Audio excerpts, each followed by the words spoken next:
going to give you the instructions for this test. I'll introduce each part of the test and give you time to read the questions. This test has 3 parts. In each part, you'll hear a number of different extracts. At the start of each extract, you'll hear this sound. You'll hear each extract once only. Remember, while you're listening, write your answers on the question paper. At the end of the test, you'll have 5 minutes to transfer your answers onto the separate answer sheet. Part A. In this part of the test, you'll hear 2 different extracts. In each extract, a health professional is talking to a patient. For questions 1 to 24, complete the notes with information you hear. Now turn over and look at the notes for extract 1.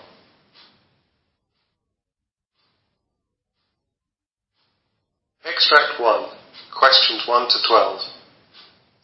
You hear a foundation doctor talking to a recently admitted patient called Roy Miller. For questions 13 to 24, complete the notes with a word or short phrase.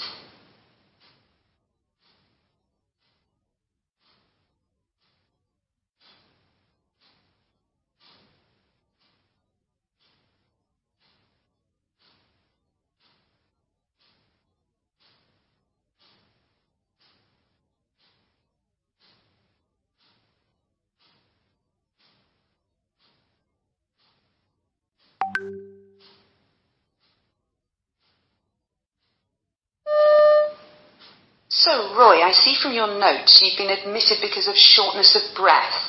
Can you tell me more about that, please? Yeah, well, it started last week.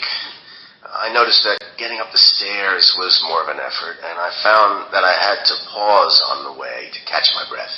Right. I did used to get a little out of breath, but it's definitely gotten worse. I normally manage to go shopping with my wife, and we walk to the shops and back.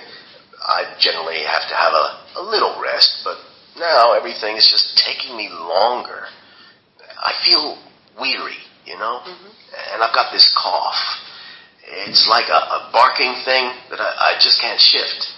It's worse at night when I'm lying down and I get a bit wheezy. I'm just really tired because it keeps me awake for most of the night. My wife has been sleeping in the spare room because it's keeping her awake. I've also sort of been bringing things up when coughing. Without being too graphic, it's quite thick. It's a sort of dirty green color, I suppose. Right. It wasn't like that at the beginning of last week. It was just clear. But over the last couple of days, I've noticed it's changed color, and I'm coughing up a lot more. My wife was starting to get worried, so she made me an appointment with our doctor, and then he sent me here. Okay, Roy. Do you have any other symptoms? Yeah, I was really hot yesterday, and I thought it was because the heating was on, but my wife hadn't turned it on. Then the next minute I was shivering. I guess I'm feverish. It sounds like you've been really suffering. Have you got any other medical conditions? Well, I was diagnosed with this lung condition last year. I've forgotten the name of it. Hold on. Hang on, I'll get it. COPD, is that it? Yeah. Well, anyway, they told me that my lungs weren't working as well as they could be because I used to be a smoker. Right. But I quit about 6 years ago. To be honest, I think it was because I worked in the mines and it was really dusty. Either way, I've got it, and it makes me a bit breathless, but nothing like this. Right. And I also get gout from time to time, and I take something called allopurinol or something. I've also got arthritis in my knees, but that's just because of my age, so I just put up with that. You mentioned taking allopurinol. Are you on any other medication? Well, the doctor gave me inhalers, and I'm using those. I'm getting better at taking them because I found it a bit confusing at first. I've started to take my blue inhaler a lot more over this last week because I've been so breathless. I take the stuff I mentioned before, a statin for my cholesterol, and then the odd paracetamol when my arthritis starts to play up. I don't really like taking pills, but if it keeps me going, then it's worth it. Also, I'm allergic to penicillin. I get an awful rash all over my body, and it's so itchy whenever they give it to me. Don't give me any of that. We won't, Roy. You mentioned you live with your wife. Are you both managing at home? Oh, yeah. We still get around the town to get our shopping and see the family. The stairs are starting to get a bit much now, so we're thinking about moving into a bungalow, but we haven't started looking yet. Okay, that's good. Have you got any ideas as to what might be going on? Well, I think it might be a chest infection because it's just getting worse. I just want to start feeling better. Of course, Roy. It does sound like that might be the case, but we'll start doing some tests to make sure and begin treatment.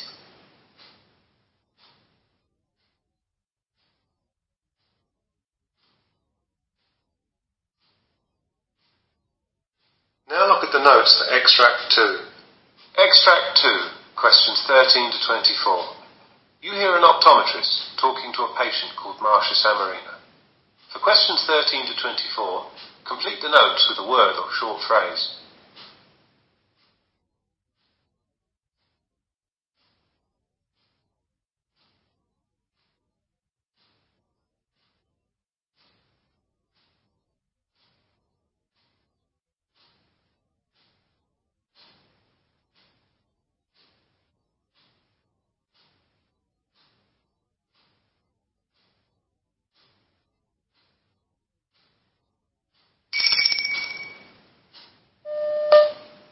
Hi, Marcia Samarina. I'm Dr. Colshaw. I understand that you've been experiencing some issues with your left eye. Yeah, that's right. Okay, are you able to tell me a bit about what's been happening?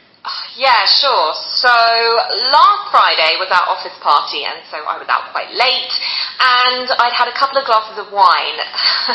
Anyway, when I came home, I must have been a bit reckless taking out my contact lenses. I didn't notice anything then, but when I woke up in the morning, I had this pain in my left eye. It felt like there was something stuck in it. Also, I had a headache. I'm not sure if that's because I was straining my eyes. My eye was also watering loads, and it was kind of like what happens when you chop up onions. Anyway, I thought I'd just sort of keep blinking, and whatever was in my eye would work its way out. So, well, I did that for a bit, but I was getting more and more worried.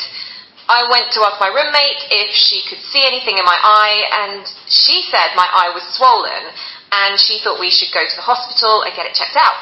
So we went to the ED, and thankfully my roommate was able to get the day off work, so she drove me there. Oh, the pain was also so terrible that I couldn't concentrate. I don't know what I would have done without her help.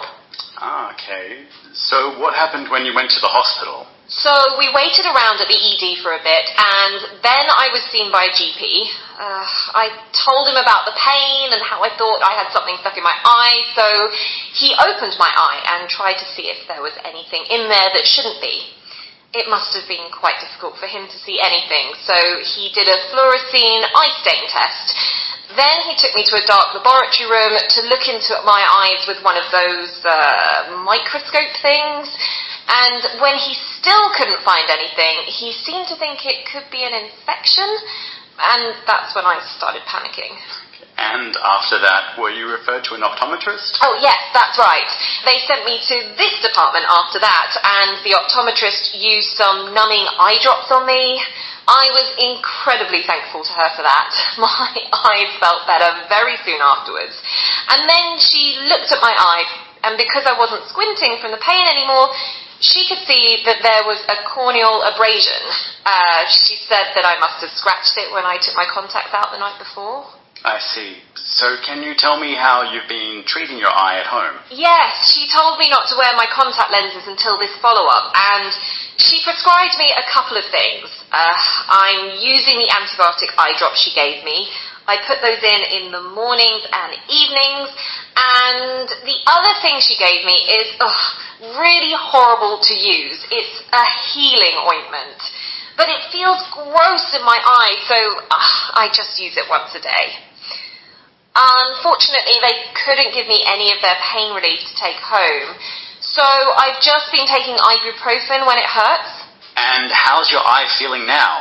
Oh, Much better, thanks. It still hurts when there's bright light, though, and I wasn't sure if that was normal.